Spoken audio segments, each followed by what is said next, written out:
مگر آج بھی مسلمان ان کی یاد کو کیسے مناتے ہیں, کتنے شوق سے مناتے ہیں. ہماری قربانی, ہمارا حج, ہمارا عمرہ, ہم جو زمزم پیتے ہیں, یعنی اگر دیکھتے چلے جائیں تو کتنے ہماری ایسی عبادتیں ہیں جو حضرت ابراہیم علیہ الصلوۃ والسلام اور ان کی آل کی ہم یاد میں کر رہے ہوتے ہیں. اس کو الگ سے انشاءاللہ ڈسکس کرتے ہیں کہ یادیں کیوں باقی رکھی گئیں. یہ بھی بڑا خوبصورت ٹاپک ہے. اچھا, پھر تو فرشتے سے آپ نے پوچھا کہ میں نے ایسا کیا کام کر دیا کہ اللہ نے مجھے اپنا دوست بنا لیا؟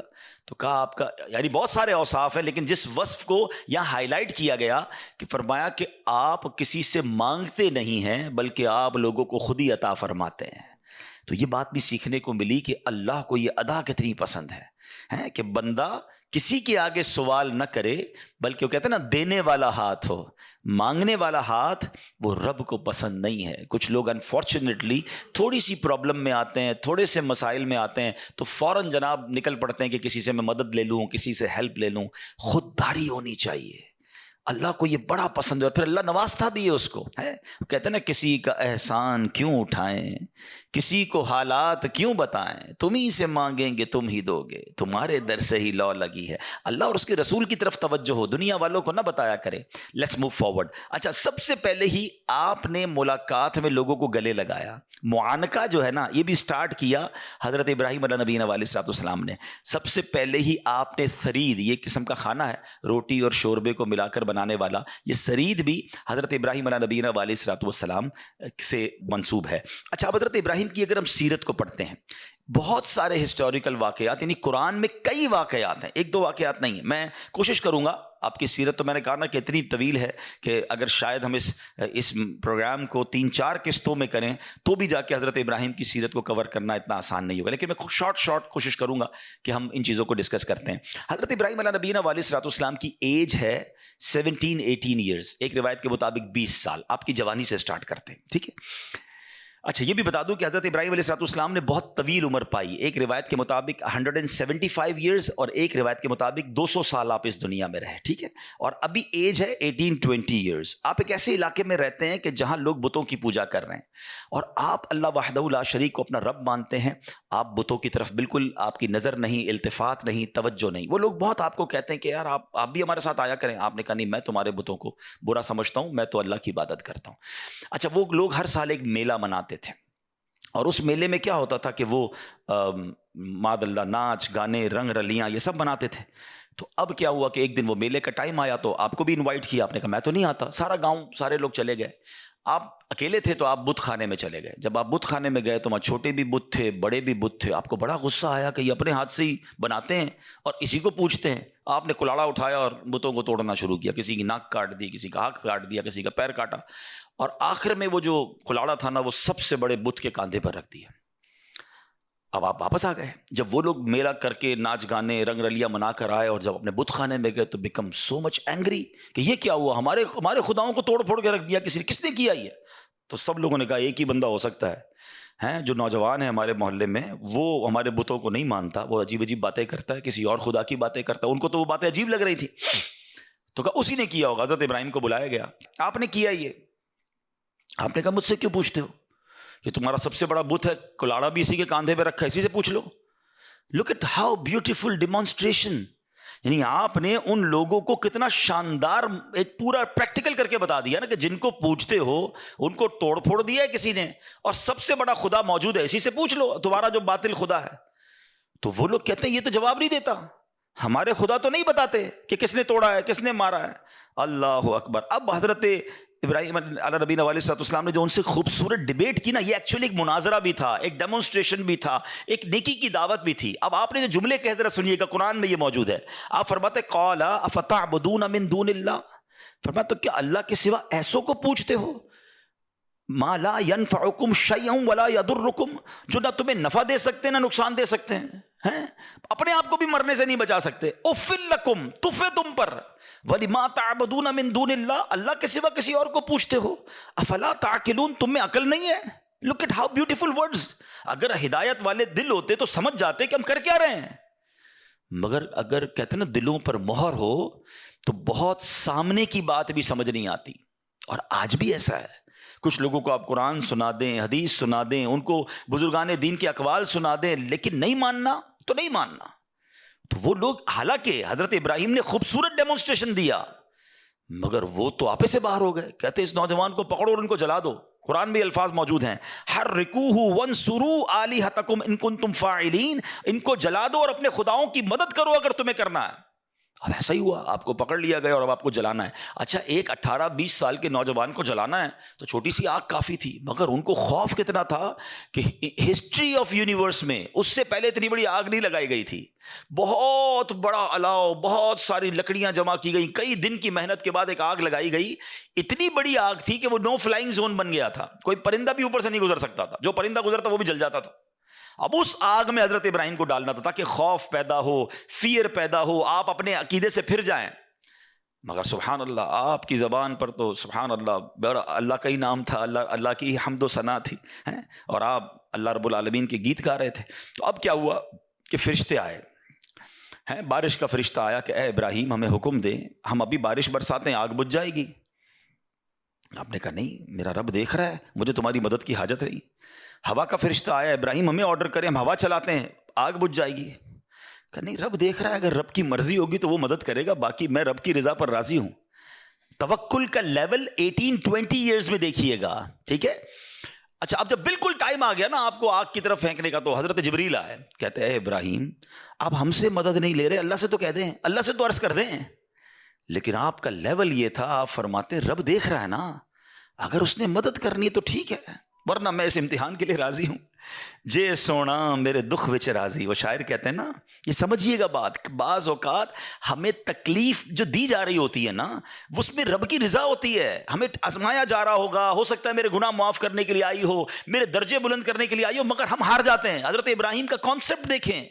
پنجابی شاعر کہتے ہیں نا، جے سونا میرے دکھ وچ راضی، میں سکھ نو چلے پاوا ہوں. کہتے ہیں اگر اللہ میرے دکھ میں راضی ہے تو میں نے سکھ کو کیا کرنا ہے. کہتے رب دیکھ رہا ہے، وہ بڑا کارساز ہے.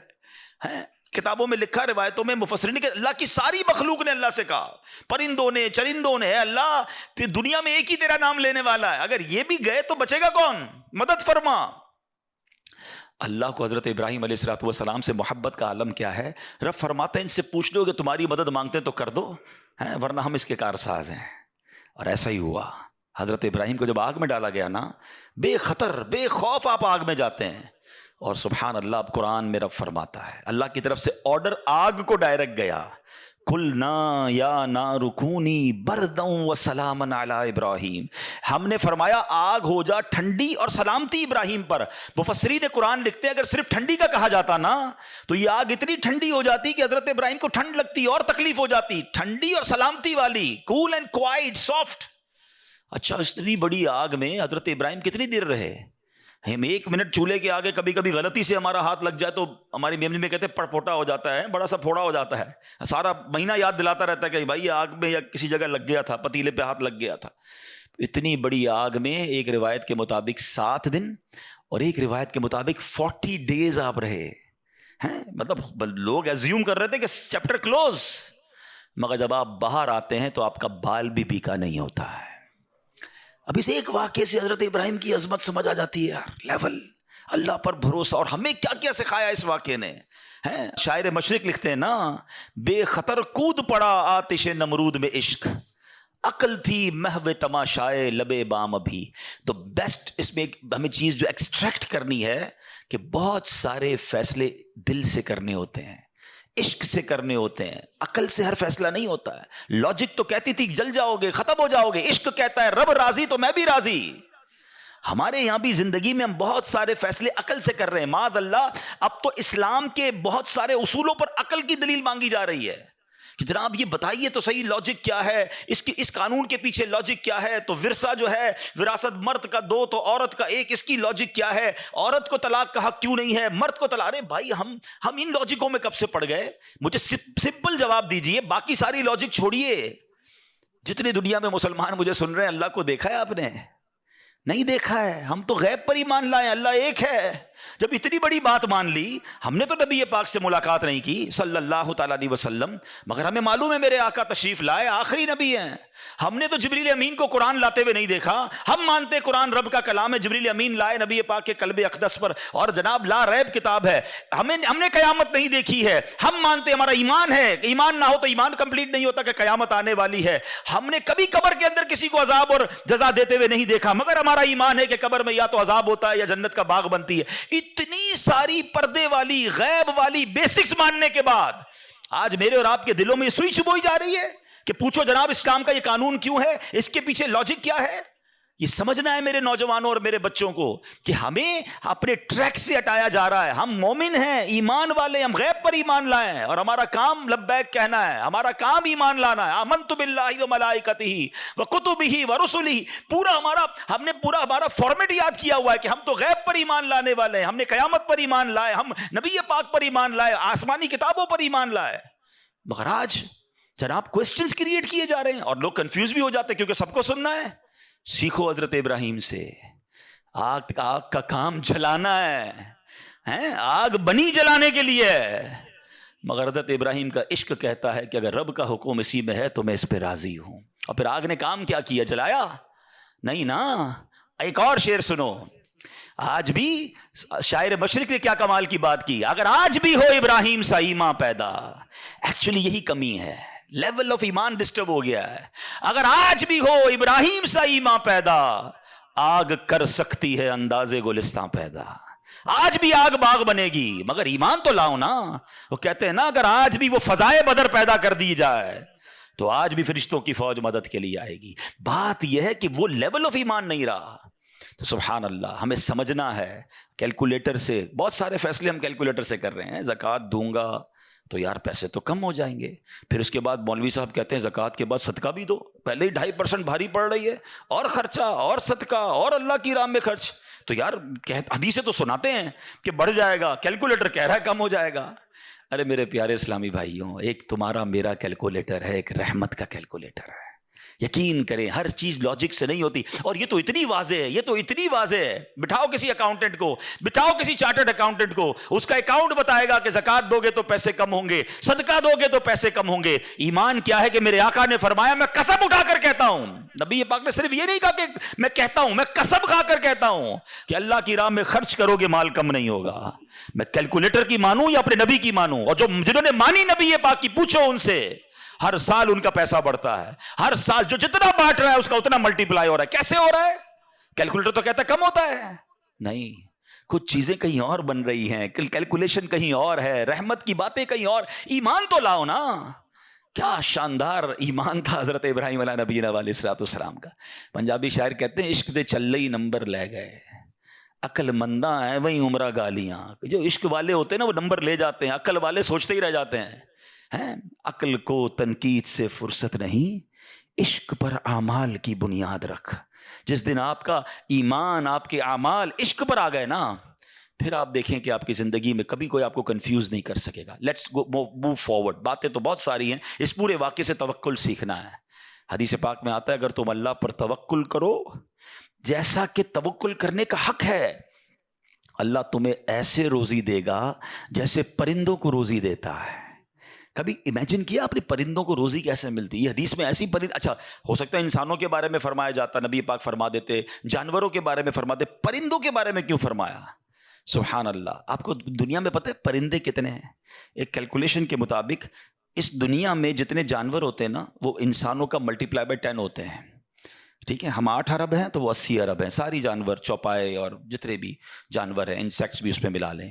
لیکن فرمایا پرندے اس کا ملٹیپلائی بائی 10 ہوتے ہیں. اٹ مینس اس دنیا میں اپروکسیمیٹلی 800 ارب پرندے ہیں. ٹھیک ہے, 800 ارب پرندے روز کہاں سے کھاتے ہیں؟ کوئی سپلائی لائن کو جا کے ان کو درختوں پہ پہنچاتا ہے. کسی گھونسلے میں کوئی آپ نے کبڈ دیکھی, کسی گھونسلے میں آپ نے کوئی سٹاک دیکھا کہ جناب یہ کل کا چارہ ہے, یہ رات کا چارہ ہے, میرے چھوٹے چھوٹے بچے ہیں اس کے لیے چارہ ہے. Nothing else. ہر پرندہ 800 ارب پرندے اپروکسیمیٹلی روز صبح فجر کے بعد بھوکے نکلتے ہیں, اور جب شام اپنے گھونسلے میں آتے ہیں تو سب کا پیٹ بھرا ہوا ہوتا ہے. سب کو کون کھلا رہا ہے؟ کوئی تو ہے جو نظام ہستی چلا رہا ہے، میرا خدا ہے۔ ایمان لاؤ نا، توکل کرو۔ جب پرندوں کو 800 ارب پرندوں کو روزی دے سکتا ہے، ارے میں اور آپ اشرف المخلوقات ہیں، میں ٹینشن ہی نہیں ختم ہو رہی، کال کرو تھی نو ہے، سال بعد کیا ہوگا، بچی کی شادی کیسے ہوگی، میرے کاروبار کا کیا ہوگا، ارے مارکیٹ ڈاؤن ہو رہی ہے، ڈالر اوپر ڈالر نیچے، اسی ٹینشن میں مر گئے۔ یار جو رب چونٹی کو کن اور ہاتھی کو من دے سکتا ہے، وہ اس نے مجھ سے بھی وعدہ کیا ہے۔ سیکھو نا حضرت ابراہیم سے، کاش یہ توکل نصیب ہو جائے۔ تھوڑی ایج اور بڑھتی ہے، آپ نے ایک بار ایک بڑا کمال کا منظر دیکھا کہ ایک بندے کو سمندر میں اس کی ہلاکت ہو گئی، سمندر میں وہ ڈوب کے مر گیا، مچھلیوں نے کھایا اس کی باڈی کو، تھوڑی دیر بعد اس کی لاش سمندر کے کنارے پہ آئی، تو پھر جانوروں نے کھایا، اس کے بعد دیکھا کہ پرندے آئے، پرندوں نے بھی اس کی باڈی سے کھایا۔ آپ کے ذہن میں خیال آیا کہ یا اللہ، یہ بندے کو قیامت کے دن تو کیسے اٹھائے گا؟ ایمان تو تھا، مگر اس کی باڈی کے اجزاء تو 3 الگ الگ مخلوقات کھا گئیں، اور قیامت کے دن یہ واپس کھڑا ہونا ہے اس نے۔ سبحان اللہ، آپ نے اللہ سے کہا وَإِذْ قَالَ إِبْرَاهِيمُ۔ پھر یہ دیکھیں حضرت ابراہیم کا یہ واقعہ بھی قرآن میں موجود، 3 پارے میں سورہ بقرہ۔ آپ کہتے ہیں وَإِذْ قَالَ إِبْرَاهِيمُ رَبِّ أَرِنِي كَيْفَ تُحْيِي الْمَوْتَى۔ حضرت ابراہیم نے عرض کی کہ اے میرے رب، مجھے دکھا دے تو مردے کیسے زندہ کرے گا۔ ارشاد ہوتا ہے قَالَ أَوَلَمْ تُؤْمِنْ، اے ابراہیم تو ایمان نہیں لایا؟ تجھے یقین نہیں؟ اللہ ایمان لایا ہوں، مجھے یقین ہے، مگر میں ذرا دل سے دیکھنا چاہتا ہوں، اور قرار آ جائے، میں عین الیقین چاہتا ہوں، میں اس کو مزید دیکھنا چاہتا ہوں۔ قال فخذ 4 من الطیر، قرآن کہتا ہے رب نے فرمایا کہ اچھا 4 پرندے لے، فَصُرْهُنَّ إِلَيْكَ ثُمَّ اجْعَلْ عَلَىٰ كُلِّ جَبَلٍ، فرمایا اس کو اپنے ساتھ ہلا لے، اپنے ساتھ مانوس کر لے، پھر ان کا ایک ایک ٹکڑا پہاڑ پر رکھ دے، مِنْهُنَّ جُزْءًا ثُمَّ ادْعُهُنَّ يَأْتِينَكَ سَعْيًا، فرمایا پھر انہیں بلا، وہ تیرے پاس چلے آئیں گے پاؤں سے دوڑتے، وَعْلَمْ أَنَّ اللَّهَ عَزِيزٌ حَكِيمٌ، اور جان رکھ اللہ غالب حکمت والا ہے۔ اب ہوا کیا، حضرت ابراہیم کو حکم ہوا کہ 4 پرندے لیں۔ اب آپ نے 4 پرندے الگ الگ لیے، مور لیا، کبوتر لیا، آپ نے مرغ لیا اور ایک گدھ لیا۔ ان 4 کو اپنے ساتھ تھوڑا ٹائم رکھا تاکہ وہ آپ سے انسیت پالے، تاکہ 4 کے بارے میں کنفرم بھی ہو جائے کہ یہی 4 ہے، کوئی اور مکس نہ ہو جائے۔ اس کے بعد آپ نے 4 کو ذبح کیا، 4 کا قیمہ بنایا اور 4 کا قیمہ مکس کر دیا، 4 کا الگ الگ نہیں، 4 کا ٹوٹل مکس کر دیا، اور اس کے چھوٹے چھوٹے پیس سمجھ لیں 4 پہاڑ پر رکھ دیے، الگ الگ پہاڑوں پر، اور 4 کی جو چہرے تھے یعنی ان کی کھوپڑیاں تھیں وہ اپنے پاس رکھی، اس کا قیمہ نہیں بنایا، یعنی ان کے سر آپ کے پاس ہیں 4 پرندے کے، 4 کا مکس قیمہ ہو چکا ہے، اور 4 الگ الگ پہاڑ پر رکھ دیے۔ قرآن نے کیا کہا تو انہیں پکارو ہیں۔ اب یہ بھی ذرا میں آگے آ کے بتاؤں گا اس ایک خوبصورت آیت کے اس جز سے کیا سیکھنے کو مل رہا ہے۔ قرآن نے کیا کہا کہ انہیں پکارو، تو آپ نے کہا یا ایھا الدیک، اے مرغ، یا ایتھا الحمامہ، اے کبوتر، یا ایھا النسر، اے گدھ، یا ایھا الطاؤس، اے مور۔ آپ کی پکار پر وہ 4 پرندے جو ہیں ان کا قیمہ اب آسمان پر اڑنا شروع ہوا ہے۔ فکشن، گرافکس ہیں، آج کل اینیمیشن کا دور ہے، کمپیوٹر پر جناب لوگ بہت ساری چیزیں بنا لیتے ہیں۔ سنو 5000 سال پہلے قرآن میں یہ واقعہ موجود ہے کہ کیا ہوتا ہے، ان 4 کا قیمہ اڑتا ہے، اور اب جس کا مرغ کا ہے وہ مرغ کی طرف، مور کا ہے تو مور کی طرف، کبوتر کا 4 کے جسم پورے کمپلیٹ ہوتے ہیں، سر نہیں ہے، سر تو آپ کے پاس ہے نا، وہ 4 پرندے بغیر سر کے دوڑتے ہوئے آپ کے پاس آتے ہیں، زندہ ہو جاتے ہیں مگر سر نہیں ہے، قریب آتے ہیں تو حضرت ابراہیم نے ان کا سر جو ہے وہ واپس ان کے پاس لگا دیا، سب سر بھی ان کا لگ گیا، آ کر دانا چگنے لگ گئے۔ حضرت ابراہیم نے اپنی آنکھوں سے مردوں کو زندہ ہونے کا واقعہ دیکھا اور آپ کے دل کو اطمینان اور قرار آیا، یہ میرا رب یہ ہے۔ کیسے ہیں کہتے ہیں کسی کو شیر کھا جائے، کسی کو مچھلی کھا جائے، کسی کی سمندر میں موت آ جائے، معاذ اللہ کسی کے پرخچے اڑ جائیں، کوئی آگ میں راکھ ہو جائے، میرا رب چاہے تو سب کو دوبارہ جسم، ان کی تمام باڈی کو پھر کریٹ کرے گا اور وہ قیامت کے دن جمع ہوں گے۔ حضرت ابراہیم نے یہ اپنی آنکھوں سے دیکھا اور یہ واقعہ بھی قرآن میں موجود۔ یہاں کیا سیکھنے کو ملا؟ 2-3 باتیں ہیں۔ تو بہرحال حضرت ابراہیم علیہ السلام کے اس واقعے سے کیا سیکھنے کو ملا؟ پہلی بات، میرے رب کی قدرت کیسی ہے، ان اللہ علی کل شیء قدیر، ٹھیک ہے۔ دوسری بات، علماء کہتے ہیں، صوفیانہ تفسیر اس کی لکھی گئی کہ 4 پرندے کیوں لیے گئے، کبوتر، مور، گدھ مرغ، فرمایا ان چاروں کی نا ایک ایک بری خصلت ہے. مرغ ہے اس کے اندر شہوت بہت ہے. جو کبوتر ہے اس کو اپنی اڑان پر بڑا ناز ہے، بڑا تکبر ہے، بہت اونچا اڑتا ہے. فرمایا گدھ جو ہے اس کا کیا پرابلم ہے؟ گدھ کے بارے میں فرمایا کہ وہ لالچی بہت ہے. اچھا پھر اس کے بعد ایک اور پرندہ ہے مور، اس کو اپنی خوبصورتی پر بڑا ناز ہے، وہ خوبصورتی کی وجہ سے بڑا پراؤڈ فیل کرتا ہے. تو فرمایا یہ چار بری عادتیں ہیں.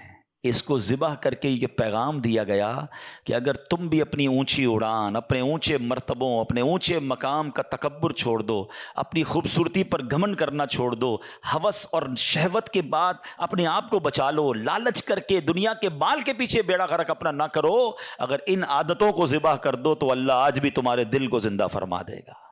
ان کو زندہ کیا نا، فرمایا ان عادتوں کو ختم کرو، رب تمہارے دل کو زندہ فرمائے گا اور اس میں نور داخل فرما دے گا. علماء نے اس کی صوفیانہ تفسیر یہ لکھی. اور اب ایک اور عقیدے کی بات بھی، کنفیوژن پھیلانے والے بہت کنفیوژن پھیلاتے ہیں. میں تو قرآن سے آج آپ سے بات کر رہا ہوں نا. اللہ نے کیا کہا کہ انہیں پکارو. وہ تو دنیا میں نہیں تھے پرندے، مر چکے تھے، کیما بن چکا ہے. کیما بنے ہوئے پرندوں کو رب کہہ رہا ہے پکارو. حضرت ابراہیم نے کیسے پکارا، یا ایھا الدیک، یا ایتھا الحمامہ. آپ کبوتر کو پکار رہے ہیں، آپ گدھ کو پکار رہے ہیں، قرآن کہہ رہا ہے پکارو اور نبی پکار رہے ہیں. آج کسی کو نہ جانے یا رسول اللہ سے پرابلم ہو جاتی ہے، کسی کو یا غوث پاک سے یا پرندوں کو پکار رہے قرآن کہہ رہا ہے. تو اس کا مطلب دنیا سے اگر کوئی چلا بھی جائے تو اس کو پکارنے میں کوئی خدا نہ خواستہ پرابلم نہیں ہے. اللہ سمجھ کے تھوڑی پکارتا ہے کوئی، اللہ کے بندے سمجھ کر ہی پکار رہے ہیں نا، اللہ کی مخلوق سمجھ کر پکار رہے ہیں. چلے اس دلیل کے ساتھ ایک اور دلیل بڑی لاجیکلی بڑی آسان سے سمجھ آ جائے گی. حدیث پاک میں، مشکات شریف کی حدیث میں ایک دعا ہے. قبرستان جاتے ہیں تو نبی پاک کون سی دعا کی تعلیم دیتے ہیں؟ السلام علیکم، یا دیکھیں ماشاءاللہ آپ سب کو یاد ہے، السلام علیکم یا اہل القبور. یہیں رک جائیے. چلے پہلے میں اس دعا کو پورا، یہ دعا بھی کمال ہے، یقین کرو اتنا شاندار میسج ہے، کیا ہلانے والی دعا ہے. بندہ اللہ کرے اس دعا کو سمجھ جائے نا، زندگی کا فلسفہ سمجھ آ جائے. السلام علیکم یا اہل القبور یغفر اللہ لنا ولکم وانتم سلفنا ونحن بالاثر. اے قبر والو تم کو سلام ہو، تم پہلے چلے گئے، اللہ ہماری اور تمہاری مغفرت فرمائے. تم پہلے چلے گئے، ہم بعد میں آنے والے ہیں. قبرستان جا کر یہی سمجھ جاؤ نا، یہ قبریں جن کی ہے نا، کل میری بھی اسی میں کسی میں ہوگی. وہ ایک قبر پر تختی لگی ہوئی تھی نا، میں سمجھتا تھا میں بڑا اہم تھا، مجھے لگتا تھا میں بڑا اہم تھا، یہی میرا وہم تھا. ہم سب نے قبر میں جانا ہے. تو اس دعا سے پہلے تو میسج لیں. اب عقیدہ بھی سن لو. یا اہل القبور، قبرستان تاریخ روڈ کے چلے جائیں، میوہ شاہ چلے جائیں، سب کو کہتے ہیں یا اہل القبور. سارے تو اولیاء اللہ نہیں ہے نا وہاں پر، نمازی بھی ہے، گناہ گار بھی ہے، شرابی بھی ہوگا، اچھا انسان بھی ہوگا. ہر مسلمان کو یا اہل القبور کہہ کر پکارنا سنت، حدیث سے ثابت، ٹھیک ہے. اور اگر اللہ کے کسی ولی کو کوئی یا کہہ کر پکارے تو پھر کیا پرابلم ہے؟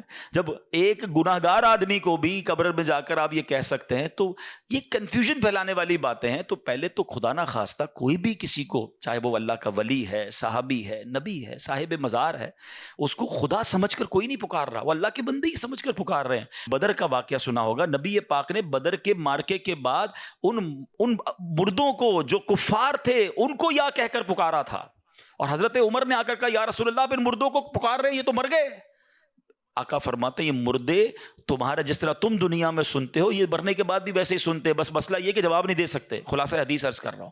تو یہ تو حدیثوں سے ثابت ہے. تو بہرحال امید ہے کہ یہ پوائنٹ بھی آپ کے سامنے آ گیا. حضرت ابراہیم کی سیرت کا ایک اور شاندار پہلو آپ کی میں نے کیا بتایا، آلموسٹ 200 ایئرز ایج ہے. آپ کو حضرت اسماعیل پتہ ہے کب ملے ہیں؟ 99 ایئرز کی ایج. کیا فرماتے تھے؟ عرض کرتے تھے اسمع یا ایل، اسمع یا ایل. اسمع عربی کا لفظ ہے سن لے، ایل عبرانی زبان کا لفظ ہے پروردگار، یا اللہ میری سن لے. 99 ایئرز کی ایج میں آپ کو حضرت اسماعیل ملتے ہیں. آپ نے ان کا نام ہی اسماعیل رکھ دیا، یعنی جو دعا کرتے تھے نا وہی نام رکھ دیا. اسماعیل کے معنی یہ ہیں، ٹھیک ہے. اچھا یہاں رکتا ہوں، پھر آگے چلتے ہیں. 99 ایئرز کی ایج میں بیٹا ملا. دعا کون کر رہے ہیں؟ خلیل اللہ ہیں. ہم سال 2 سال کسی چیز کی دعا کریں، کام نہ ہو تو اللہ سے ہی بدزن ہو جاتے ہیں، یار میری تو دعا ہی نہیں سنتا، معاذ اللہ. بعضوں کا تو کفریہ کلمہ کہنا شروع ہو جاتے ہیں، اللہ سے ہی ناراض. وہ خلیل اللہ ہیں، ان کو 99 سال بعد بیٹا ملا، شکوہ نہیں تھا. خدا را اللہ سے تو اچھا گمان رکھو. نہیں مل رہا ہوتا کوئی چیز تو وہ اس میں بہتری ہوتی ہے ہمارے لیے. اچھا اب بیٹا ملے، ہم میں سے کسی کو اگر 10-15 سال بعد بیٹا ملا ہو اس کے تو پیر زمین پہ نہیں رہنے دیتے ہیں. بڑی مرادوں سے ملا ہے بھائی, بڑی دعاؤں سے ملا ہے, بڑی مشکل سے آیا ہے, 99 سال کی عمر میں بیٹا ملا ہے اور ابھی اس کی عمر دودھ پیتے کی ہے. حکم ہوتا ہے کہ ان کو مکے کی وادی میں چھوڑ دو. ہائے ہائے, چھوڑ دو. اچھا وہ مکہ کوئی لگژری ہوٹل, کوئی بہت بڑا شہر نہیں تھا. نو بڈی اوور دیئر. آپ امیجن کریں, ماشاءاللہ سبھی مکہ ہو کر آئے ہوں گے, کعبہ بھی نہیں ہے, صرف ریگستان ہے, صرف پہاڑ ہیں اور دھوپ ہے, کوئی درخت نہیں ہے. بی بی ہاجرہ ہیں, حضرت اسماعیل ہیں, اور حکم ہو گیا کہ وہاں چھوڑ کے آ جاؤ. آپ نے ان کو وہاں رکھا, کچھ کھجوریں دی, تھوڑا پانی دیا اور آپ نکل گئے. بی بی ہاجرہ کہتی ہیں ابراہیم کدھر جا رہے ہو ہمیں چھوڑ کر؟ آپ نے کوئی جواب نہیں دیا. کہا ابراہیم بتاؤ تو صحیح کس کے آسرے چھوڑ کے جا رہے ہو؟ کوئی جواب نہیں. 3 بار پکارا. وہ خاتون بھی کمال کی, آخر میں کہتی بس یہ تو بتا دو, جو آپ ہمیں چھوڑ کر جا رہے ہیں یہ اللہ کا حکم ہے؟ کہتے ہیں ہاں رب کا حکم ہے. کہا پھر ٹھیک ہے, اللہ کا حکم ہے, پھر ہم راضی ہیں. کمال دیکھیں, کاش میرا یہ بیان میری مائیں سنیں, میری بہنیں سنیں. تھوڑی سی قربانی کی باری آئے ہیں, فیملی میں اگر کوئی کمزوری آ جائے, کوئی پیسے کی کمی آ جائے, کوئی گھر میں مشکل آ جائے, عورتیں کہتی ہیں ہم کچھ نہیں جانتے, ہمیں ہماری ساری چیزیں چاہیے, چاہے تو میں چوری کرنی, ڈاکہ ڈالنا, اپنی ماں باپ کو چھوڑنا پڑے ہیں. بیوی آ کر ماں باپ سے چھڑوا دیتی ہے, گھر میں لڑائی جھگڑے. خدا کے واسطے ہم دیکھیں کہ جو رب کا حکم ہے وہ پہلے ہے. حرام روزی کی طرف نہ جانے دے اپنی فیملی کو. پہلے کے زمانے پتہ عورتیں کیسی ہوتی تھی, مرد صبح کام پہ جاتا تھا نا, تو وہ عورتیں کہتی تھی دیکھو حلال کما کے آنا, حرام کما کر مت آنا, ہم تھوڑے پر گزارا کر لیں گے مگر رب کو ناراض نہیں کرنا چاہتے. آج کی عورت کہتی برابر والوں نے دیکھا کیسا گھر بنا لیا, ہمیں بھی ویسا ہی بنانا ہے, کچھ بھی کرو ہمیں بھی ایسی گاڑی چاہیے, ہمیں ایسا زیور چاہیے. اللہ کرے کہ یہ سیکھیں بی بی ہاجرہ سے. کہتی اللہ کا حکم ہے, we are ready for that. اچھا اب کیا ہوا؟ چھوٹا بیٹا ہے, دودھ پیتا بچہ ہے, پانی بھی ختم, کھجورے بھی ختم, اب کچھ ہے ہی نہیں. بچہ رونے لگا, پانی چاہیے. ہائے ہائے, ماں بچے کو روتا کیسے دیکھ سکتی ہے؟ اب ماں چلی پانی کو ڈھونڈنے, ایک پہاڑ سے دوسرے پہاڑ, دوسرے پہاڑ سے تیسرے پہاڑ. اللہ اکبر. چلیں یہ صفا مروہ میں بی بی ہاجرہ دوڑی یہ تو پتہ ہے, مگر شاید بہت ساروں کو یہ نہیں پتہ ہوگا کہ جو میلین اخضرین گرین لائٹس کے درمیان جو سفر ہوتا ہے اور ہم دوڑتے ہیں, اس کی وجہ کیا ہے؟ باقی چلتے ہیں ادھر دوڑتے ہیں. یعنی آپ سوچیں اللہ کو اس ماں کی ادا کیسی پسند آئی ہے, جدھر اس ماں نے نارمل اسٹیپ لیے ہیں ادھر ہم سے نارمل اسٹیپ چلوایا گیا. جدھر وہ ماں دوڑی ہے ایگزیکٹلی اس مقام پر ہمیں دوڑنے کا حکم ہے. کوشچن یہ ہے کہ بی بی ہاجرہ اس مقام پر دوڑی کیوں اور باقی نارمل کیوں چلتی گئیں؟ سبحان اللہ. علماء کہتے ہیں بی بی ہاجرہ جب صفا سے مروہ جاتی تھی نا, تو آپ ذرا امیجن کریں, اب تو بہت بڑی عمارت بن گئی ہے, اے سی لگ گئے, ٹائلیں, سب ختم کریں, اپنی نگاہوں میں ایک منظر بنائیں کہ ایک پہاڑ ہے, دوسرا پہاڑ ہے, اب کعبہ تو نہیں ہے نا, ابھی تو کعبے کی تعمیر ہونا باقی تھی. ایک لکودک شہر میدان ہے اور بیٹا بیٹھا ہے رو رہا ہے. کتنی دور ہوگا زمزم کا کنواں اور صفا کتنا دور ہے, ٹھیک ہے. اب بی بی ہاجرہ جو ہے وہ چلتی رہی ہیں, پانی بھی دیکھ رہی ہیں, بچے کو بھی دیکھ رہی ہیں, پانی بھی دیکھ رہی ہیں, بچے کو بھی دیکھ رہی ہیں. اچانک ایک چھوٹی سی پہاڑی بیچ میں آتی تھی. وہ چھوٹی سی جو پہاڑی ہے نا, ایکچولی وہ اتنی پہاڑی تھی جتنا یہ میلین اخضرین گرین لائٹس کا ایریا ہے. جب وہ آتی تھی تو بی بی ہاجرہ کو حضرت اسماعیل نظر نہیں آتے تھے, وہ دوڑنا شروع کرتی تھی کہ بیٹا جلدی نظر آئے. جیسے ہی پہاڑی ختم ہوتی تھی بیٹا دیکھتی تھی, آپ کاؤنٹ ڈاؤن ہو جاتی تھی, آپ سمپل چال چلتی تھی. اللہ اکبر. اب مروہ سے واپسی کی باری ہے, اسی اسموتھ وے میں چلتے ہوئے بیٹے کو بھی دیکھ رہی ہیں, پانی بھی ڈھونڈ رہی ہیں. پھر وہ چھوٹی سی پہاڑی آتی ہے, پھر بی بی ہاجرہ دوڑتی ہیں کہ بچہ نظر نہیں آ رہا. جیسے پہاڑی ختم ہوتی اب پھر نارمل ہو جاتی. اللہ اکبر. مجھے بتائیے اللہ کو اس ماں کی ادا کیسی پسند آئی ہے, جدھر آپ نے نارمل اسٹیپ لیے ہم ادھر نارمل چال چلتے ہیں. جب میلین اخضرین آتے ہیں ہمیں دوڑنا ہے کہ یہ دوڑنا سنت ہے. سبحان اللہ. اور اب کیا ہوا, اس بچے کے رونے کی وجہ سے انہوں نے پانی, ان کو تو نہیں ملا بی بی ہاجرہ کو, یہ دوڑانا تھا. سبحان اللہ. اور اللہ کو ادا کیسی پسند آئی. ہمارا عمرہ کمپلیٹ نہیں ہوتا, ہمارا حج کمپلیٹ نہیں ہوتا جب تک ہم سعی نہ کریں, 7 چکر پورے نہ لگائیں. اچھا جناب اب جاتے ہیں, حضرت اسماعیل جو ہے وہ پیروں کو رگڑتے ہیں, وہاں سے پانی نکلتا ہے. جب پانی نکلتا ہے تو آپ کی زبان سے نکلتا ہے زمزم. زمزم کے معنی رک. اتنا تیزی سے پانی نکلا کہ آپ کی بے ساختہ زبان سے کہ پانی رک جائے. وہ کنویں کا نام ہی زمزم پڑ گیا. اور ایسا جاری ہوا ہے, دنیا میں بہت ساری بورنگز ہیں, بہت سارے پانی کے کنویں نکلے, 100 سال 200 سال 500 سال میں ختم ہو گئے. آلموسٹ مور دین 5000 ایئرز ہو گئے ہیں, کروڑوں گیلن پانی اس سے نکل رہا ہے. اللہ اکبر. یہ کنواں ہے کہ ختم نہیں ہو رہا. اللہ کی قدرت کا کیسا نظارہ, حضرت اسماعیل کا کیسا معجزہ ہے. بیسٹ منرل واٹر اسے کہا جاتا ہے. بڑے ٹیسٹ کروائے گئے. میری ایک بار زمزم کے کنویں کے ایک انجینئر سے ملاقات ہوئی, وہ کہتا ہے روزانہ روزانہ ہزاروں لاکھوں گیلن ہم سک کرتے ہیں, تھوڑی دیر کے لیے کچھ انچ یہ کنواں نیچے چلا جاتا ہے, مگر جب صبح واپس آتے ہیں یہ کنواں واپس اتنا ہی بھر چکا ہوتا ہے. یہ کدھر سے پانی آ رہا ہے, یہ کیسے جاری و ساری ہے, یہ اللہ کی شان ہے. اچھا جناب, اب پانی آ گیا. جغرافیکلی کو جنہوں نے تھوڑا دنیا میں دیکھا ہو, نہیں دیکھا تو کبھی گوگل پہ بیٹھ کے دیکھیے گا, کبھی دنیا کے میپ کو زوم کیجئے گا, آپ کو اندازہ ہوگا. پاکستان کو ہی دیکھ لیں, میں پچھلے دنوں ایجپٹ گیا, ایجپٹ کو خاص طور پہ دیکھیے گا, میری بات زیادہ سمجھ آئے گی. ایجپٹ کو جب آپ زوم کریں گے نا, آبادی بالکل بیچ میں اور سیدھی آبادی ہے, رائٹ لیفٹ بالکل خالی. میں نے کہا یار یہ لوگ سیدھے گلی کی طرح, ایک پوری روڈ کی طرح کیوں رہ رہے ہیں, رائٹ لیفٹ کیوں نہیں ہے؟ تو پتہ چلا اس پورے ایجپٹ کے اندر جہاں جہاں پانی ہے وہاں وہاں آبادی ہے. ہمارے بلوچستان میں کیوں زیادہ لوگ نہیں رہتے, کیوں ذرا پنجاب میں لوگ زیادہ ہیں؟ اس کی ایک بڑی وجہ یہ ہے کہ وہاں پانی نہیں ہے, صحرا ہے. جدھر پانی ہوگا ادھر لوگ رہیں گے, پانی ہی زندگی ہے. تو جناب کیا ہوا, اب پانی شروع کیا رب نے, زمزم شروع ہوا. دیٹ از ایکچولی ریزن کہ اب مکہ آباد ہونا شروع ہوا. لوگ آ کر رکنے لگے, وہاں رہنے لگے. بی بی ہاجرہ سے اجازت مانگی, پانی ہے ہم بھی رک جائیں, کہ رک جائیں. آہستہ آہستہ آبادی شروع ہوئی. اب اللہ نے حکم دیا حضرت ابراہیم کو کہ کعبہ تعمیر کیا جائے. یہ کعبہ حضرت آدم نے بھی تعمیر کیا تھا, مگر طوفان نوح میں طوفان کی وجہ سے اب دیواریں نہیں تھیں. اللہ اکبر. حضرت ابراہیم کہتے ہیں مولا مجھے کیسے پتا کہ کعبے کی ڈائمنشنز کیا ہیں, ایگزیکٹلی کس حدود اربع پہ کعبہ بنانا ہے. آج تو ہمارے پاس بلو پرنٹ ہوتا ہے, ہمارے پاس اس کی ڈائمنشنز ہوتی ہیں, ہم اپنے انجینئر کو دیتے ہیں کہ بھائی میرے پلاٹ کی سائز یہ ہے, اس کی دیوار بناؤ 1 انچ آگے نہیں 1 انچ پیچھے نہیں. اب کعبہ بنانا ہے اور ایگزیکٹلی اسی ڈائمنشن پر بنانا ہے. سبحان اللہ. حدیثوں کے الفاظ ہیں, اللہ نے ایک بادل بھیجا, ارشاد فرمایا اس بادل کے ساتھ جاؤ, اس بادل کا جو سایہ ہوگا ایگزیکٹلی اسی سائے کی ڈائمنشن میں کعبے کی تعمیر کرنی ہے. حضرت اسماعیل پتھر پکڑاتے, حضرت ابراہیم پتھر لگاتے. سبحان اللہ. اب جس پتھر پر کھڑے ہو کر یہ تعمیر ہو رہی ہے یہ جنتی پتھر ہے, اور یہ پتھر ہے مقام ابراہیم. سبحان اللہ. کعبے کے سامنے کھڑے ہونا تو کتنا اونچا ہے اس کی دیوار, کیسے حضرت ابراہیم کا ہاتھ پہنچا ہوگا. علماء فرماتے ہیں اس مقام ابراہیم نے لفٹر کا کام شروع کیا. جیسے جیسے کعبے کی دیوار اونچی ہوتی جاتی مقام ابراہیم اونچا ہوتا جاتا. جب نیچے پتھر لگانا ہوتا یہ پتھر نیچے آ جاتا, اور کعبے کی پوری تعمیر ہو رہی ہے. بیٹا پتھر پکڑا رہا ہے, باپ پتھر لگا رہا ہے, اور یہ کعبے کی تعمیر مکمل ہوتی ہے. ایک یہاں عشق والی بات کر دوں پھر بات کو آگے چلتے ہیں. حضرت بی بی ہاجرہ اور حضرت ابراہیم کی یاد حج میں کہاں کہاں ہے؟ صفا مروہ کا چلنا بی بی ہاجرہ کی یاد ہے, ٹھیک ہے نا. اچھا رمی کرتے ہیں تو حضرت ابراہیم, ابھی آئے گا وہ واقعہ کہ کیسے ہوا تھا, مگر رمی آج تو شیطان وہاں نہیں ہے, آج پتھر مار رہے ہیں, وہاں تو دیوار ہے.